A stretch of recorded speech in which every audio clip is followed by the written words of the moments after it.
بلا شبہ دین اسلام ایک آفاقی دین ہے، اور دین اسلام کی ترویج و اشاعت قرآن و سنت کے فروغ کے لیے جس بھی انسان نے جد و جہد کی ہے، اللہ تبارک و تعالی نے اس شخص کو، اس انسان کو دنیا میں ایک امتیازی مقام دیا ہے۔ اگر ہم تاریخ اسلام میں جائیں تو یہ بات روز روشن کی طرح عیاں ہے کہ دین اسلام کی پاسداری کرنے والوں کی پیٹھ پہ رسول اللہ صلی اللہ علیہ وسلم کا ہاتھ ہوتا ہے۔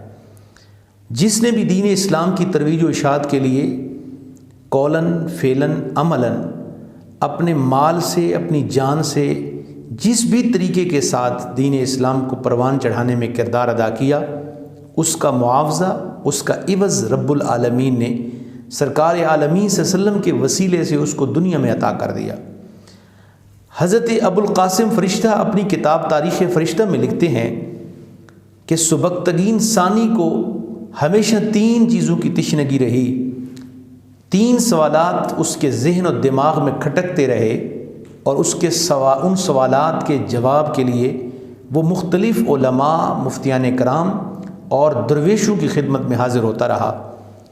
وہ 3 سوالات کیا تھے؟ ان میں پہلا سوال یہ تھا کہ کیا میرے والد کیا واقعی سبکتگین اول تھے؟ دوسرا سوال یہ تھا کہ کیا واقعی علماء انبیاء کے وارث ہیں؟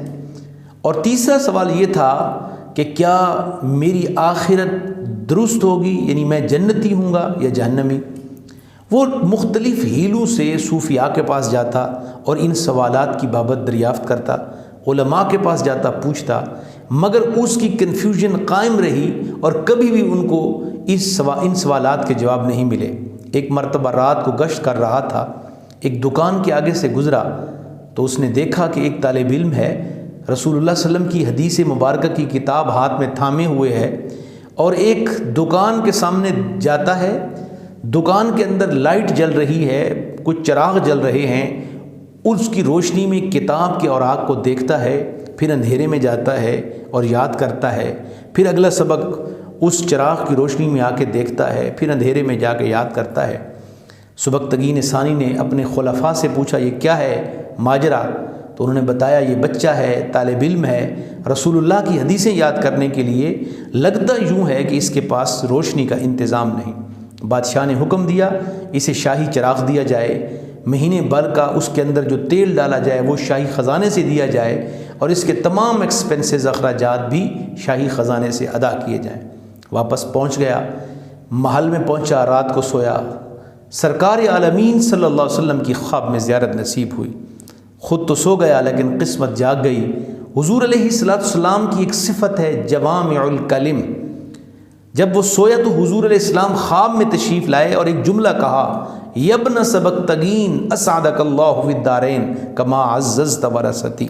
حضور کا یہ جملہ فرمانا تھا کہ اس کے 3 سوالات کے جوابات اس کو مل گئے۔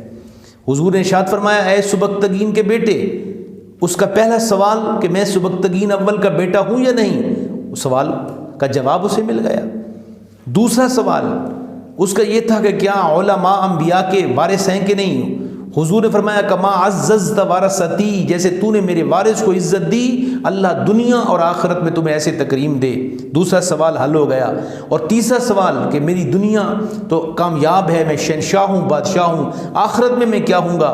تو تیسرے سوال کے حصے کا تیسرے سوال کا تیسرا حصہ تیسرے سوال کا جواب بھی ہے۔ گرامی قدر، ابو القاسم فرشتہ یہ روایت لکھنے کے بعد ایک خوبصورت نقطہ دیتے ہیں کہ سب سے بڑی مشکل کشائی انسان کی تب ہوتی ہے کہ جب انسان دین اسلام کی ترویج و اشاعت اور رسول اللہ صلی اللہ علیہ وسلم کے دین کے لیے کسی طالب علم کی خدمت کرتا ہے۔ آئیے، یہ دور بڑا مشکل ترین دور ہے۔